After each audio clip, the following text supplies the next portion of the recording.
There's three things I want to talk about today with you. There's a really cool UFO sighting. I have a video. In this video, I'm going to play a little bit of that video of the UFO that was actually spotted. It's really cool and kind of freaky. Also, we're going to talk about what happened to prices of Bitcoin after the ETF. And then also, we have to talk a little bit about what's going on with the most significant thing happening on the earth right now. And that's a lot of these wars and conflicts that are going on. والقوات المسلحة اليمنية تؤكد استمرارها في منع السفن الإسرائيلية أو المتجهة إلى موانئ فلسطين المحتلة من الملاحة في البحرين العربي والأحمر. I think people are starting to see what I meant when I'm talking about how this war is going to keep continually expanding. There's a lot more expansion to come, in my belief. And for example, this is just a video of people in Yemen chanting "Death to America."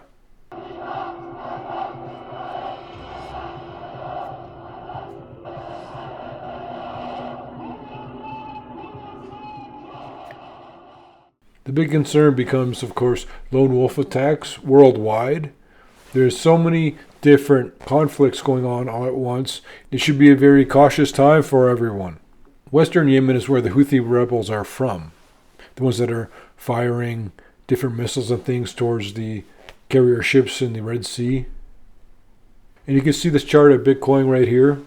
And I'll indicate on this chart where the ETF started. That's the price of Bitcoin. And you can see what happened to the prices immediately after. It turns out that, and one of the things we were wondering about is if it would be a buy the rumor or sell the fact event. And it turns out that it absolutely was. But that doesn't mean that the price of Bitcoin won't now bounce back up. It depends when the selling and the downdraft ends.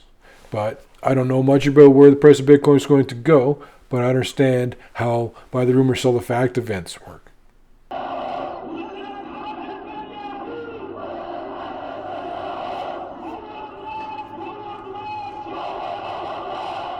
The reason that I focus on a lot of stuff that is not necessarily related directly to investing in stocks, it kind of is. It's all one big thing. You need to keep your eyes on everything that's significant. For example,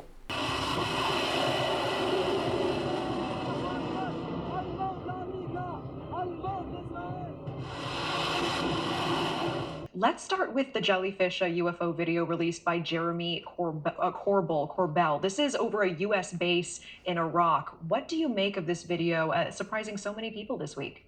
We're told that it descended into water and then it came out of the water after 17 minutes and was seen to head off at speed at 45 degrees, which suggests some kind of intelligent control. It's all about people's mindsets. As the belief in aliens shifts to the majority, most people start believing in UFOs. That changes the things that they believe in, the things that they think about. Even some of their buying habits might be different. It'll be a massive shift. Whenever there's a massive shift in society, that always results in a lot of opportunities and risks. Yeah, I really appreciate you bringing this up because Jeremy, as you say, has claimed that the extended version of this video shows the UFO diving underwater, re-emerging 17 minutes later at this high rate of speed, this angle you mentioned. To your knowledge, does any man-made tech have that sort of transmedium capability?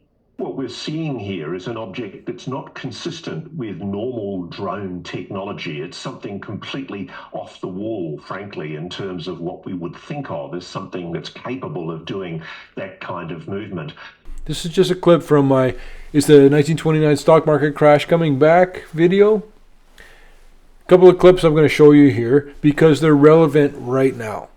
The average worker was taking on leverage. They're taking loans. They're paying on layaway.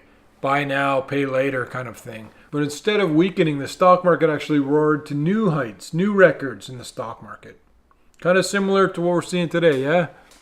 But I'm told there are anomalous objects seen like this jellyfish shape all over the world. I've been in touch also with somebody from Eastern Europe who's told me that they've been seen over there. Meanwhile, everybody was buying real estate. And so that just made the prices skyrocket even more. And so the more people jump on board, fear of missing out, and everyone's buying houses, driving up the prices to absolutely unsustainable levels.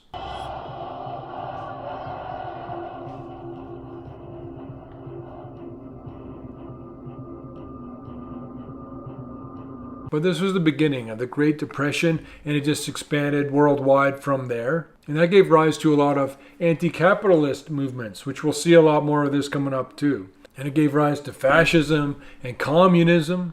And even in America, they made laws to prevent any kind of free trade, which of course led to trade wars, which of course led into World War.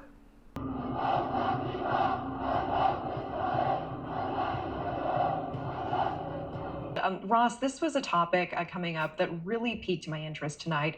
You were approached with new video we hadn't seen from Sydney, Australia, of a similar looking UFO. You have not been able to verify if this object is unidentified in nature. What are we seeing here? When was this taken? And how does it compare to the other jellyfish video from Iraq? I was approached by somebody from Sydney who I haven't been able to contact back to actually ask to be able to name them, but they're happy for me to use and describe the video. And remember, please, to subscribe to the channel. It really helps us out.